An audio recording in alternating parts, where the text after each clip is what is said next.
Hello mga karusas, good morning.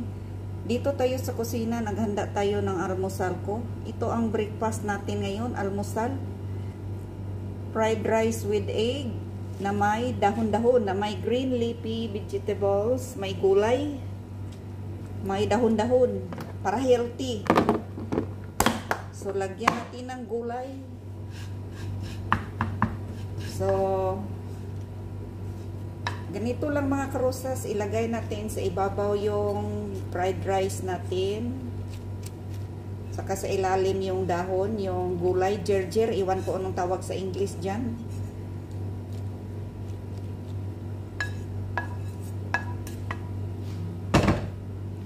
Ganyan lang yan mga karosas.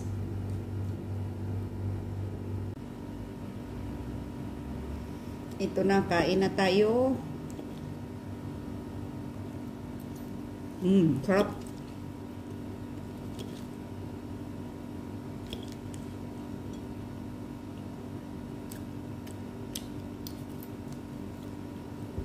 Ang sarap mga karusas. Fried rice na may gulay, na may priskong gulay. Ang sarap. Sobrang sarap.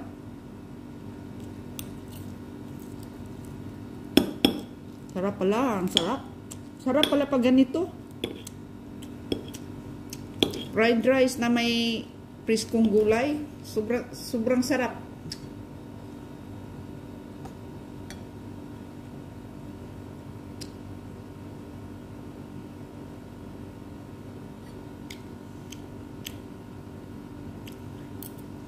Ang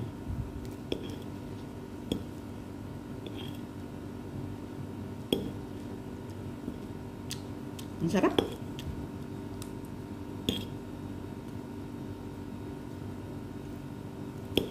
Tapos may kape.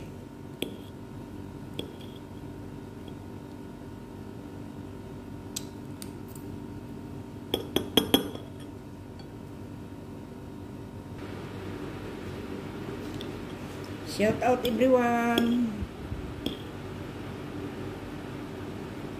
Ay, akala ko live, nag-live ako, hindi pala, nag-video lang pala ako. Ang sarap.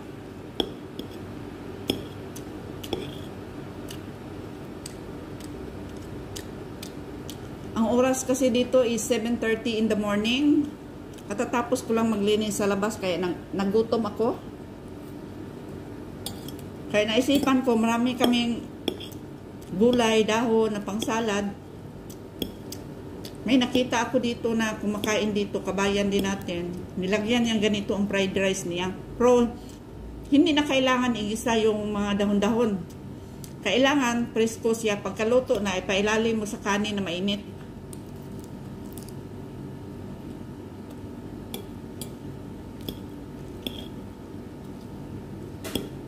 Ang sarap niya. Makagana sa kain. Parang pang appetizer. Kunin natin ang kape natin.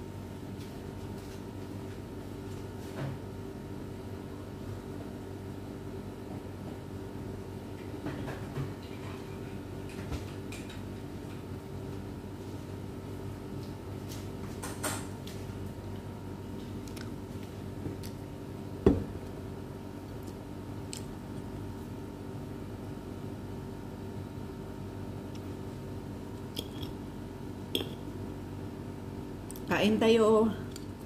Kumusta na kayong lahat dyan?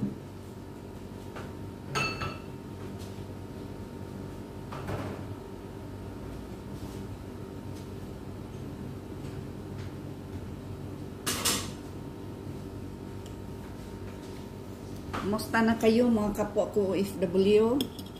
Sana kayo katulad rin sa akin, nagre-breakfast na.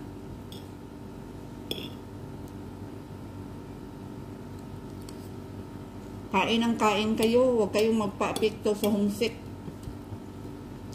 Kasi mahirap labanan ang homesick, kaya nga kung pwede, libang natin ang sarili natin. Sikapin natin na hindi tayo magutuman. Kahit anong pagkain, maraming pagkain ang mga amo natin. Mura lang ang bigas dito, mura lang itlog, mura lang ang gatas. So, Yan, diskarte lang tayo mga kabayan ko. Hindi pwede magpagutom. Kasi pag magkasakit tayo, mahirap na. Walang ibang tutulong sa atin kundi sarili natin.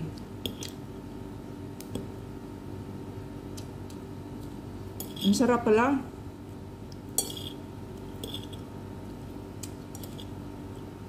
Sobrang sarap.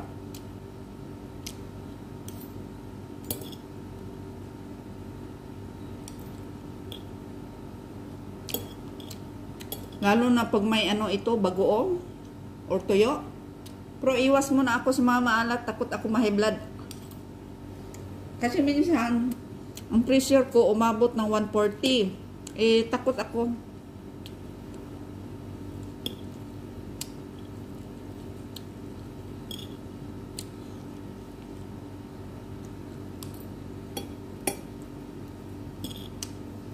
Sarap. Sobrang sarap talaga. Promise, subukan nyo ito.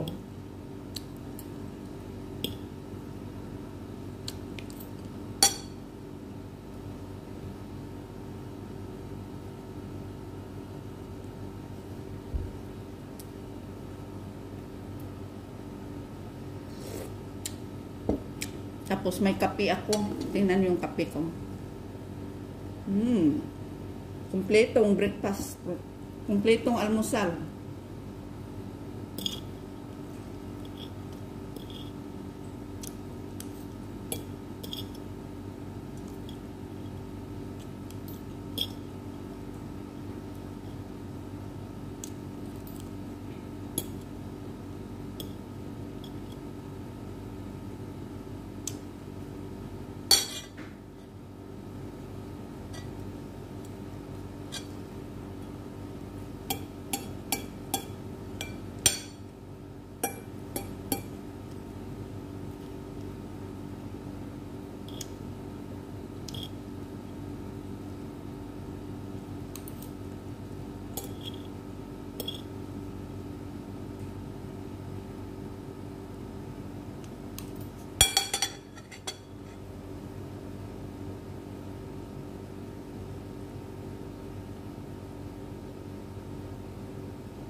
Ayan.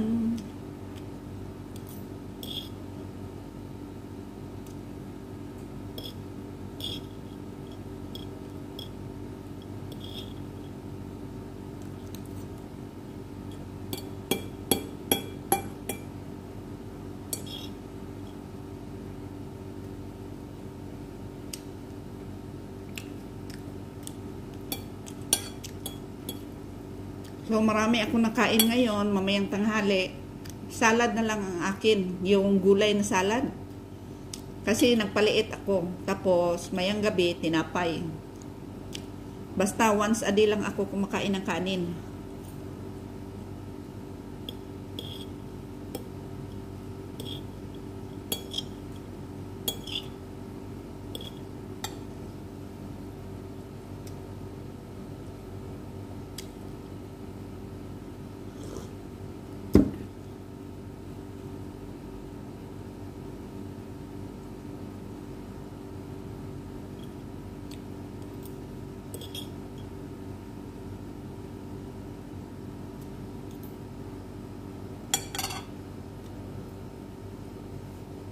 Ayan, hanggang dito na lang tayo mga karosas kasi pagkatapos nito may trabaho uli. Ito ang buhay OFW, laban lang tayo. Pero ingatan natin ang sarili natin, wag natin kalimutan na magdasal, magpasalamat sa araw-araw na mga blessings sa atin. Ingat kayo lahat. God bless. Bye-bye.